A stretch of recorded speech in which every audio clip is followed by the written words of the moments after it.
Please rewind this cassette. So what is it? Okay, so Isaiah Ray recently came out and made a statement about Hollywood executives not being smart anymore, if I'm correct. She said they were stupid, which was my favorite part about this. If you don't know, she had the show Insecure on HBO, which ran for 5 seasons. She's acted in a lot of movies. She was in like the Spider-Verse movie recently, and she's done some comedy films. But essentially, the article goes into her saying that you can't get a project made right now, which is a complaint you're hearing from a lot of people in the industry, especially veterans. Except she emphasized a little bit more. I say a little bit more, but probably a lot more, that black films and female led films and filmmakers are not getting stuff made right now, and that there's not smart, daring executives like there once was. So I'm going to throw out a theory here, and whoever wants to jump in can answer this. So I want to hear everything she's saying about this. I'm like, okay, yeah, the studios are stupid. They're just producing these like superhero IP films and whatnot. What we all complain about. But does this not to me it rings a little bit like somebody can't get something made right now because their stuff hasn't been that successful recently. So they're blaming the industry for the fact that in this example, Ray herself not being able to get a project made. I think she hit the nail on the head there when it comes to there not being any more smart executives. Uh, I would then say to her, what smart executives are you talking about, though? Like, give me an example of a smart executive. Because you're just saying, I can't get things greenlit. Other black women can't get things greenlit. So, like, how do we make this better? You just say, you're basically just complaining at this point.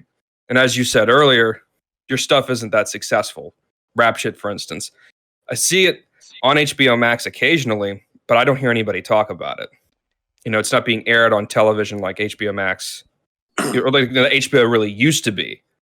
You know what I mean, Pat? Well, it reminds me of Girls with Lena Dunham. I made a video years ago, Girls, the hit show nobody watched. And if you thought in a media sense, if you just followed how they talked about it, it was like Girls was a cultural phenomenon and it was critically acclaimed, it won awards. But then you go look at the ratings, nobody watched it. That's the thing with Insecure. I'm not knocking the show. It was an acclaimed HBO show, but like it wasn't a rating success. It never really caught on. And I think a lot of her reputation has been sort of overstated as this major figure. She runs a production company. I get what she's saying that like right now I think it feels like if you're trying to get something made in Hollywood, especially anything kind of original or at a certain budget level, it's almost impossible. But I also think the fact that she's acting like the industry has not been pushing films led by women or directed by women or minorities or groups. I think they've like obviously been doing that and having more representation. I think Fleabag, Killing Eve.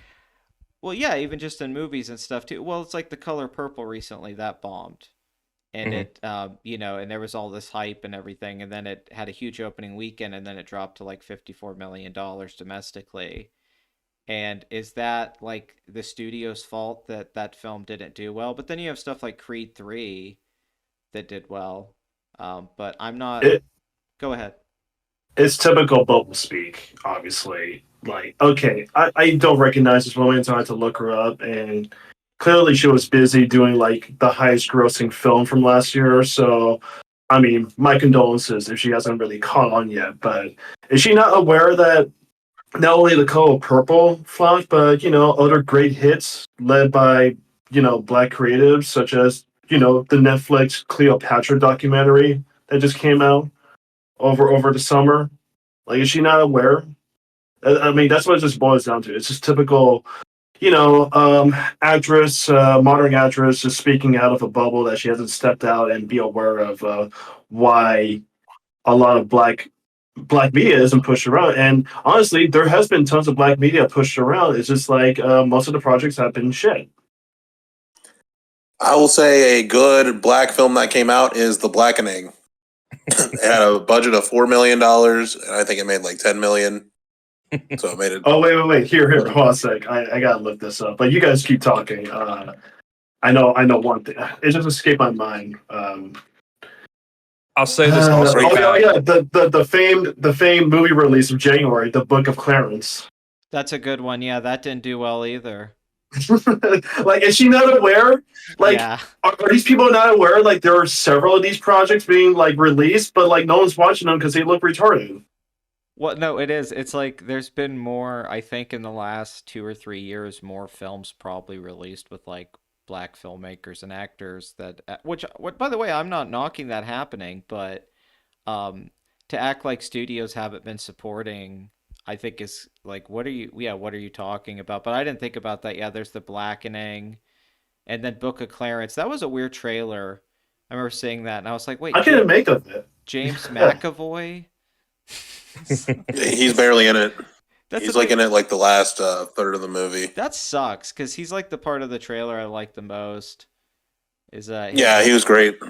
Yeah, I'm like, oh, I thought that movie looked cool in the trailer. I didn't see it, but It's pretty cool. I think where it falls off is like it doesn't connect with a black audience, a black religious audience, because it's very, I would say, blasphemous. So I don't think it connects with them. It looked like Black. Got released Life in of Brian. January. I said it looks like a black, like Life of Brian was what they were going for. Yeah. But without the parody. Could I throw in this other one? The Haunted Mansion. That was a black-centric remake Yes. of. Yes, Owen. Okay, so the Haunted Owen, Mansion. Owen Wilson is very black in that film. I can concur. I'm on the Wikipedia for rap shit right now. And another reason why they probably make these shows too is because they want nominations at award ceremonies. Only ones I'm seeing are the Gotham Awards, Guild of Music Supervisors Awards, Independent Spirit Awards, and the NAACP Image Awards. It was all nominated at these events, but it never won anything, and it never went past those as well. So that may be another reason why HBO wants to drop it. Well, I've seen a couple episodes of Rapture. I've seen like the first 2 episodes. Yeah, I think it's shot better than Kenobi, but what isn't? Three Ninjas is shot better than Kenobi with better choreography. I just don't think there's a sense of urgency with the plot. I think that's where it falls off. Well, she had another interesting comment in that article that came out that I liked, where she said that the people that are expressing themselves or doing new things are on platforms like TikTok. And that's a sentiment that's been tying into things lately, where I've heard people point out like, oh man, TikTok, that's where things are going. That's where people are making relatable stuff of what it's like to be in your 20s or 30s right now, or that's where people are playing around with formats with editing or comedy or how we use music. Even where there's a lawsuit right now with what is it, Universal Music and TikTok, where they can't use their artists on that platform right now. Really? Yeah, so that's the thing. We're seeing that weird like crossover in the industry, because it's like everyone's starting a podcast now. Every famous person has a podcast now, because they know the work in the industry is drying up, or where the pay, because it's like a relevancy thing. So her saying that does play into that. It's like her saying, I'm going to go be independent, but it's essentially I'm going to try to cash in what celebrity I have to become a grifter in one of these other online platforms. Which I think we're going to see more of. Like, get ready for like some of the most famous people you could think of, except maybe the really older ones. They're all going to probably start popping up a lot more in like the podcast world, and they're going to speak with some sense of authority because they had like one show that had one season like filmed. Yes. And then they're irrelevant. They're going to go on for hours. It's going to be like Joe Rogan talking about stand-up with his people, where it's like, we are the last vestige of freedom of speech in this country. You know, without us, you know, you wouldn't be allowed to say gay anymore if we weren't doing it. You know, if we weren't brave enough. It's going to be them talking about writing and being creative and like kissing their own asses and how brilliant they are. And it's just gonna. Well, it's like the players now, the NBA players or the football player. They all have podcasts now. I think we're gonna, instead of like YouTubers doing video essays or YouTubers talking about certain things, it'll start to be like the famous people are going to be the ones talking about the things. I think you mean hacks talking about things. Leonardo DiCaprio is probably not going to end up doing that. Yeah, that would be. I would watch that. Oh, Leo's Andy podcast? Dick is going to be doing it though. Yeah. The Leo's podcast. I saw on just a segue for a second. I actually saw there's this rumor going around Twitter that like Leo and Toby are secretly married, and all these models that Leo dates. It's just an ad that they're doing with these agencies to help prop up all these models, and I'm like, that makes so much sense. It seems too believable, right? Yeah. You hear it. It's like the hand of God reached and touched the back of your neck, and you understood truth for the first time in your life. You know, Universe makes sense. you saw with absolute clarity. Sorry to get off on that, but yeah. No, it makes sense. I No, mean, you're fine. it's clear all the actors are gay. I mean, like Tom Cruise, Leo. I mean, at this point, saying They all did things. Yeah, Will Smith, I think, is a very revealing side to these people that we were always suspicious of. But just to wrap up with her story, though, I want to say I haven't seen Insecure. I hear it's good. I don't have any issues. Oh, I can add on to that. Go ahead. There's more black animation than ever, I think, too. My Dad the Bounty Hunter and Young Love is another show that HBO came out with that I think Issa Rae's on.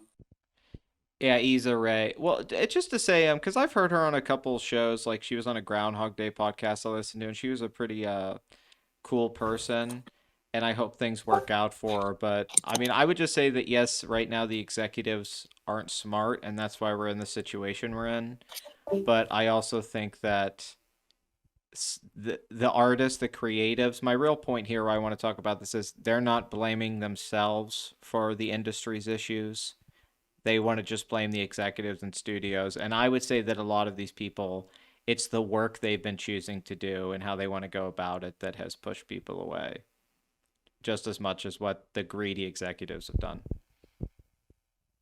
Kind of like how with Marty and all these directors, it's a passion project. It's what I want to do. And then kind of like that. Is that what you mean? Yeah. They don't care about commercial. And yeah, I mean, they don't care about this idea that like artists and filmmakers don't know audiences anything. This like seeped in Criterion A24 Kino energy. This, no, artists should just be able to do whatever they want. And you're not allowed. I think it's gotten to the point where it's become dangerous and disingenuous to have that attitude about things. Like we can't just keep blowing $200 million budgets at anything because somebody's reputation. Like if there's no market or monetary value for the film industry, there is no film industry. That's the problem.